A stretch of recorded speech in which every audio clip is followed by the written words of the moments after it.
जय शिवराय मित्रांनो, महाराष्ट्रामध्ये अनधिकृत पुतळे बसवण्याचं काम इतक्या जोरात चाललं होतं की हे पुतळे कोण बसवायले, काय बसवायले, त्या गावातल्या लोकांना कोण असे पुतळे बसवण्यासाठी प्रवृत्त करायले याबाबत आजपर्यंत तरी कसं प्रशासनाला कळालेलं नाही। मात्र ज्यावेळेस अंजनगावच्या पुतळ्याचा वाद उभा राहिला आणि मग त्या माध्यमातून हे पुतळे नेमके कोठे बनतात त्या कारखान्याचंच बिंग फुटलं।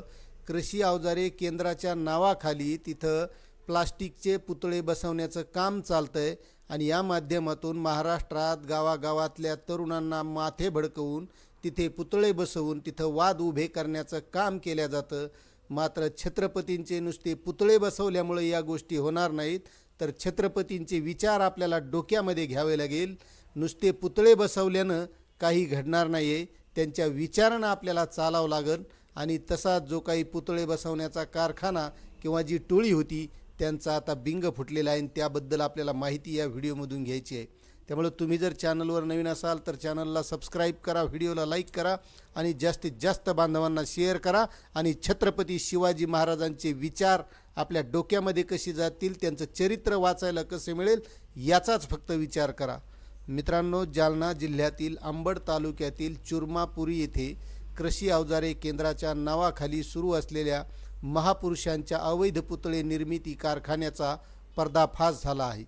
या प्रकरणी मुख्य सूत्रधार बाळराजे आवारे याला अटक करण्यात आली असून त्याची रवानगी न्यायालयीन कोठडीत केली आहे। सोलापूर ग्रामीण पोलिसांनी मंगळवारी या प्रकरणातील कारखान्याचा व्यवस्थापक आणि कायदेशीर सल्लागारालाही ताब्यात घेतले आहे। प्रशासनाने कारखाना सील केला आहे। संभाजी आघाव 26 वय राहणार महाकाळा व ॲडव्होकेट पंडित उर्फ प्रणित डिखळे वय 30 राहणार तांदुळवाडी परांडा यांना ताब्यात घेतले। महाकाळा येथील बाळराजे रामराव आवारे पाटील वय 37 याने 2023 मध्ये चुरमापुरी येथे कृषी अवजारे केंद्र सेवा केंद्र सुरू केले होते। मात्र डिसेंबर 2025 पासून या केंद्रात शेती अवजाराऐवजी मुंबईतून फायबर मागून या ठिकाणी महापुरुषांचे पुतळे तयार केले जात होते। तसेच काही पुतळे छत्रपती संभाजीनगर येथील चिकलठाण्यातील एका कारखान्यातूनही मागविले जात। आवारेचा या कारखाना बंद करण्याचे आदेश उपविभागीय अधिकारी उमाकांत पारधी यांनी अंबडच्या तहसीलदारांना दिले आहेत। एका पुतळ्याला 70 किलो फायबर लागत होते। कमी किमतीत तयार होणारा पुतळा जास्त रकमेत विकला जात होता। उत्तर प्रदेशातील कामगार या कारखान्यात होते। या कारखान्याचे व्यवस्थापन पाहण्यासाठी आवारे यांनी संभाजी शिवाजी आघाव यांची नियुक्ती केली होती, तर कायदेशीर बाबी हाताळण्यासाठी ॲडव्होकेट पंडित उर्फ प्रणित डिखळे हा वकील म्हणून कार्यरत होता। विशेष म्हणजे पुतळे घडवण्यासाठी उत्तर प्रदेशातील 16 कामगारांची फौज या ठिकाणी तैनात होती। कारखान्यातून आत्तापर्यंत विविध जिल्ह्यात 750 महापुरुषांचे पुतळे उभारल्याचे एका चित्रफितीत आवारे यांनी सांगितले आहे। फायबरपासून पुतळे तयार करण्याचा कारखाना थाटला होता। याने या व्यवसायाचे मोठे जाळे विणले होते।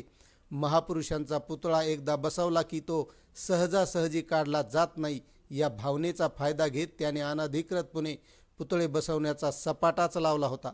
प्रशासनाने यापूर्वीच या केंद्रावर बंदी घातली होती। BNSS कलम 163 अन्वये पुतळ्यांची निर्मिती, साठवणूक आणि वाहतुकीवर 60 दिवसांसाठी बंदी घालण्यात आली आहे। आदेशाचे उल्लंघन केल्यास कठोर फौजदारी कारवाई केली जाणार आहे।